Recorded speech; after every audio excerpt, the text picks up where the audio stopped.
temita que compartíamos ahí, Diego, ¿por dónde andábamos en la música? Que ahí estaba un poco distraída. Bueno, Team FBB, así se llama. ¿Cómo se pronunciará? Se terminó todo, es el tema, pero el grupo, no está Miguel hoy para contarnos un poquito, pero bueno. Vamos a hablar de una actividad que lo habíamos anticipado hace un rato, porque la semana que viene hay un encuentro muy interesante en nuestra ciudad, en nuestra Facultad de Humanidades y Ciencias Sociales, que además del encuentro también hay una serie de actividades. Está en línea la doctora Yolanda Urquiza, Yoli Urquiza, para charlar un ratito, para anticiparnos. Hoy lo decíamos, es en el marco de un encuentro de la Red Federal de Cooperación Científica, Vinculación Tecnológica, para el fortalecimiento y el avance de los procesos de memoria, verdad y justicia, para decirlo bien. Yoli, muy buenas tardes, ¿cómo estás? Alicia Rivas te saluda. Hola, ¿qué tal? Muy bien, encantada de estar con ustedes. Bien. Gracias por atendernos. Y estábamos mirando desde la programación hasta las propuestas más que interesantes. Contanos un poco de este encuentro, contanos de la red también. Bueno, en realidad desde el año pasado comenzó la ejecución de un proyecto dirigido en principio por los doctores Daniel Feierstein y la doctora Victoria Basualdo, orientado a trabajar algunos, digamos, los procesos de memoria, verdad y justicia en regiones que han formado parte tradicionalmente de los espacios del margen del país central, del margen también de las propias víctimas. Y pusieron el foco particularmente en dos regiones, en nuestra región, en el NEA, y las provincias que constituyen el NEA, y el NOA, que tienen matrices represivas y matrices y perfiles de víctima, universos de víctima, con unos puntos de contacto y similitud que son muy significativos y que al mismo tiempo son muy inquietantes por la permanencia, digamos, de la situación de vulnerabilidad de muchas de las víctimas que nunca han llegado por su propia condición de vulnerabilidad a encontrar alguna forma de reparación, de justicia y de reconocimiento de sus propios sufrimientos en el marco de la dictadura, de la dictadura cívico-militar. Y que no por casualidad, en alguna medida, también están vinculados a los estudios que vienen haciendo la doctora Basualdo y su equipo, que son los grandes empresarios, ¿no? Estamos hablando de los Navajas Artaza y las Marías en nuestra región, y en la otra región de Blaquier y el Ingenio Ledesma. Entonces, en ese sentido, en principio, se aprobó un proyecto por 3 años al que se sumó la Universidad Nacional de Misiones, la Facultad de Economía de Ciencias Sociales, a partir del proyecto que dirige el doctor Javier Gortari, y yo me incorporé como investigadora así un poco afuera y un poco adentro, pero que estoy vinculada al proyecto para trabajar estos temas. Además, desde tu propia experiencia, Yoli, como historiadora, docente de la facultad durante muchos años, pero también de haber participado, de haber promovido también los procesos de juzgamiento que se dieron. Los juicios de lesa humanidad en la provincia también tienen una historia y el trabajo de muy poca gente, hay que decirlo, entre los que está tu propio trabajo como historiadora y como militante de derechos humanos. Sí, en realidad justamente la idea es decir, es no solamente desde el punto de vista académico presentar y discutir aportes conceptuales para el análisis de las conexiones entre los procesos represivos, las transformaciones económicas y los cambios en la forma de organización social. Un aspecto que no siempre está analizado porque muchas veces por circunstancias en las que tuvimos que trabajar y desarrollar nuestras propias prácticas de investigación y de militancia en derechos humanos, se puso mucho el acento, se focalizó mucho en la situación represiva y el universo de víctimas. Pero en realidad creo que falta desmontar y develar, digamos, esas otras estructuras económicas y sociales que en realidad estaban sustentando, que eran la razón de esos procesos represivos. Y ahí es cuando uno mira, por ejemplo, el papel fundamental de lo que constituyeron las ligas agrarias, que constituye como un eje articulador entre todas nuestras provincias. Por eso las organizaciones agrarias, tanto de Misiones como la de Corrientes, la de Chaco y Formosa, son parte también importante de esta, digamos, de este intercambio de saberes en nuestra región.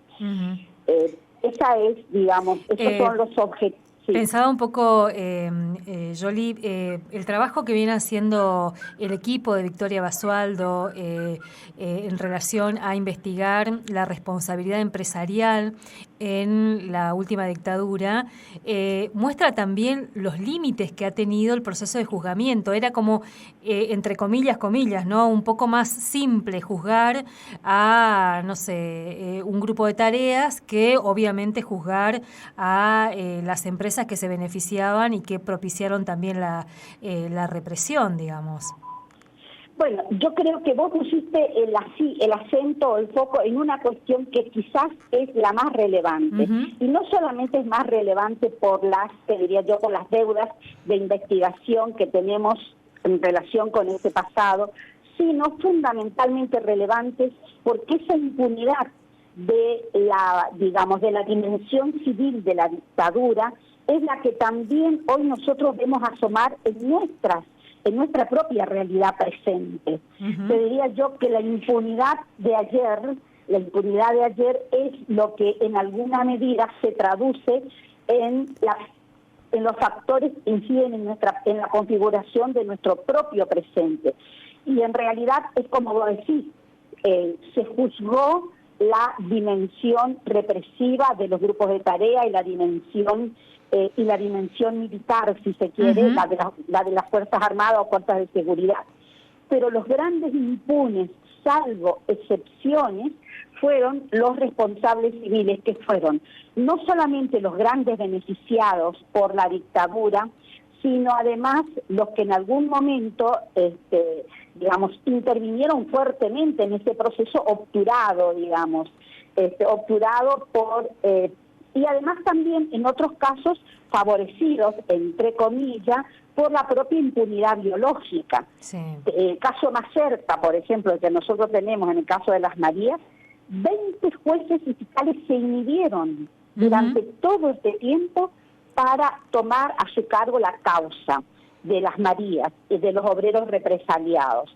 En otros lugares, todo ese aparato, de impunidad, ese aparato también, no podemos desestimar el papel de las organizaciones sociales, de los medios de comunicación y de la propia justicia, que fueron demorando y obturando esos procesos de juzgamiento hasta que en realidad Blaquier murió como Blaquier, Navajas Artaza murió como Navajas Artaza, y las víctimas siguen siendo víctimas. Y con un grado de vulnerabilidad, con una situación de vulnerabilidad constante que permaneció en el tiempo y que obturó y limitó las propias posibilidades de su capacidad de acceso a la justicia. Y esto ocurre hasta el presente. Además, esto que vos decís, Yoli, la impunidad de este sector que impulsó, se benefició y participó también del proceso represivo de la dictadura, eso explica que hoy algunos de esos sectores, tal vez inclusive cambiando, no sé, algunos apellidos, pero otros ni siquiera cambiando apellidos, se muestran tan abiertamente detrás de las medidas que impulsa el gobierno actual. Es exactamente eso. En realidad uno siempre dice, a veces aunque sonaba así casi como un eslogan de que el que no recuerda el pasado está condenado a repetirlo, sin que uno sea muy adscripta, te diría, a ese tipo de expresiones que en realidad, pero en realidad esas expresiones lo que nos están diciendo en muchos casos es la impunidad de estos mismos actores sociales, pero además beneficiados con las mismas prácticas y con todo ese aparato jurídico, con todo ese aparato social y mediático que de cobertura. Y detrás de eso también las estigmatizaciones. Sí. Justamente en ese caso, los aportes y las investigaciones que hace Daniel Feyenstein, que desde sus primeros textos, que se llama La construcción social del genocidio, hasta sus últimos textos, que son... acaba de tener uno de sus últimos textos, que si haces el seminario se supone que nos va a dejar, digamos, uno de sus últimos libros. Me inscribí bueno, al seminario, genial. Así que estoy ahí fascinada y esperando. Creo que nos pone en una dimensión conceptual, teórica para discutir, pero también en una dimensión que no puede estar, te diría yo, desvinculada de nuestro propio hacer cotidiano y de nuestras propias intervenciones en nuestra comunidad. ¿Por qué digo esto? Porque justamente la academia o las academias en la región fueron las grandes ausentes en la producción de conocimiento de esta etapa de la dictadura. Se sumó tardíamente. Justamente el panel que nosotros presentamos el jueves tiene como objetivo relevante o principal recuperar todos esos saberes extraacadémicos que hoy nos ayudan a comprender parte de esa matriz capilar represiva que recorrió y desorganizó la vida de sectores populares, no solamente las vidas de los padres, sino que se prolongó a la vida de sus hijos y hasta de sus nietos. Yoli, voy a recordar que vos decís, Memorias en Fragmentos es el panel que se va a hacer el 8 de mayo, que es miércoles, ¿no? Es miércoles a las 2 de la tarde, 2:30 de la tarde. Un poco para situar, y esto que planteas me parece sumamente interesante porque muchos de los que, y muchas, sobre todo, de quienes impulsaron estos procesos, lo hicieron con una soledad, y uno puede pensar los juicios acá en Misiones, pero podemos pensar también los juicios, el de las Marías, por ejemplo, cómo se fue construyendo ese proceso de juzgamiento hasta la absolución de la única persona que terminó enjuiciada, realmente da cuenta también de lo mucho que falta para no solo acompañar estos procesos. Sí, con una cosa que casi te diría yo grotesca por lo paradójico. Cuando la academia, entre comillas, intervino en esto, fue para aportar uno de los defensores de uno de los genocidas, uno de los que era del equipo defensor de Di Marchi en Corrientes, era el decano de la Facultad de Derecho de Corrientes. Sí. Un jurista, entre comillas, reconocido, además. Jurista reconocido, Jorge Bonpadre. Sí. Pero al mismo tiempo, por este otro lado, quiero volver otra vez a poner el acento en esos procesos colectivos de memoria que ha ido impulsando casi, digamos, con esfuerzo, en soledad y a veces hasta con mucho hostigamiento, toda una serie de organizaciones y de personas que en soledades fueron trabajando. Y en eso sin que lo hubiéramos planificado, cuando empezamos a armar el panel, ¿qué nos pasó, digamos? Va a intervenir Graciela Frances, comienza Graciela. Graciela no solamente es víctima sobreviviente, es además hermana de Arturo, que fue víctima, fue asesinado en Margarita Belén. Es una militante que trabajó, y por quien yo me incorporé a trabajar estos temas hace más de 20 años, sigue manteniendo una militancia activa y coherente en estas prácticas de derechos humanos, de defensa de derechos humanos, pero también está, desde la otra punta del panel, Juan Carlos Fernández. Juan Carlos Fernández, el hijo de una víctima de Margarita Belén. Y es como si uno viera, te diría yo, casi la aguja del tiempo pasar de una sobreviviente al hijo de quien desapareció Margarita Belén junto con el hermano de Graciela, digamos, solamente que Arturo, los restos fueron recuperados, los padres Juan Carlos no.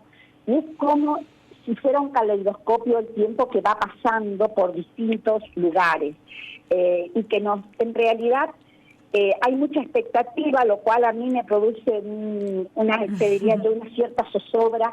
¿En qué sentido? De responder, pero en realidad también es cierto que en estos tiempos de negacionismos varios, sí, hay una gran necesidad de juntarse y de decir, acá estamos, seguimos avanzando.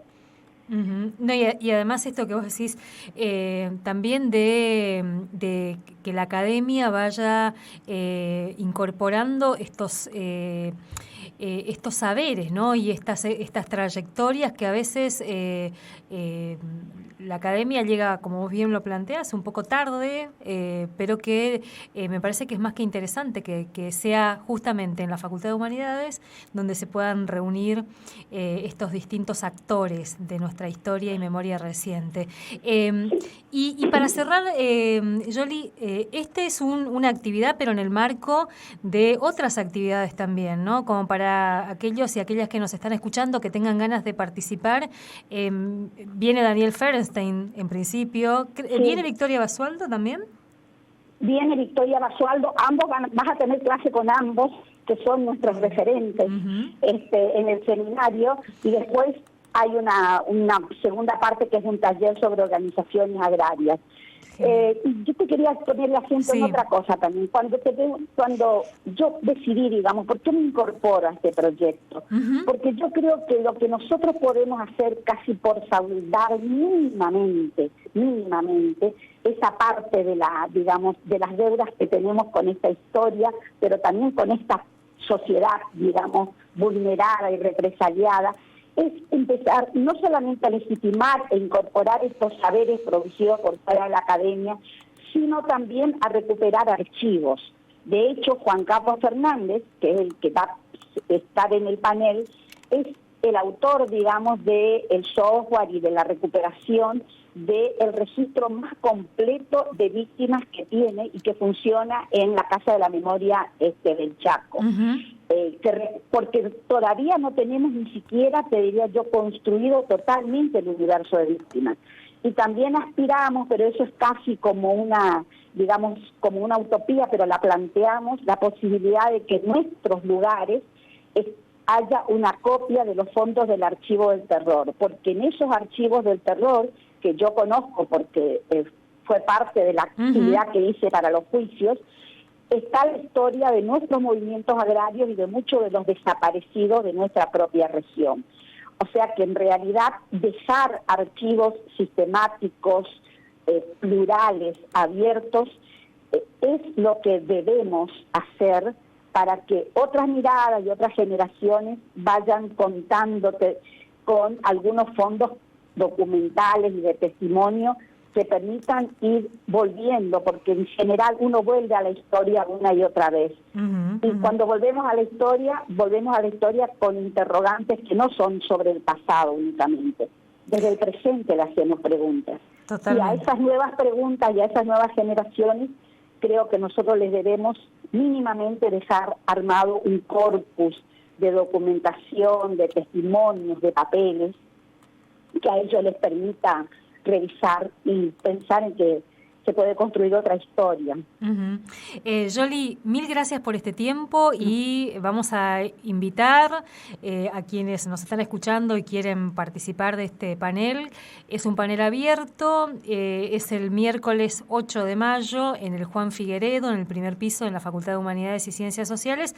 Así que bueno, y después vamos a ir también contando las otras actividades que hay en el marco de esta propuesta tan interesante y también, Yoli, tan necesario, ¿no? Porque vos decías, es un tiempo de negacionismos y además de reivindicaciones de lo peor de nuestra historia reciente, que fue esa dictadura. Sí, tal cual. José, uno de los últimos libros de Daniel Sayers, que justamente se llama, habla de los usos del odio como estrategia política en Argentina. Y cuando uno recorre esos libros, cuyo título es La construcción del enano fascista, en realidad es tan inquietante las similitudes con los procesos de estigmatización de los 70 que derivaron en la dictadura, con otras formas ahora, pero no menos crueles. Totalmente. Yoli, mil gracias. Bueno, gracias a ustedes, gracias. Un abrazo enorme, gracias. Un abrazo, gracias. La doctora Yolanda Urquiza fue durante mucho tiempo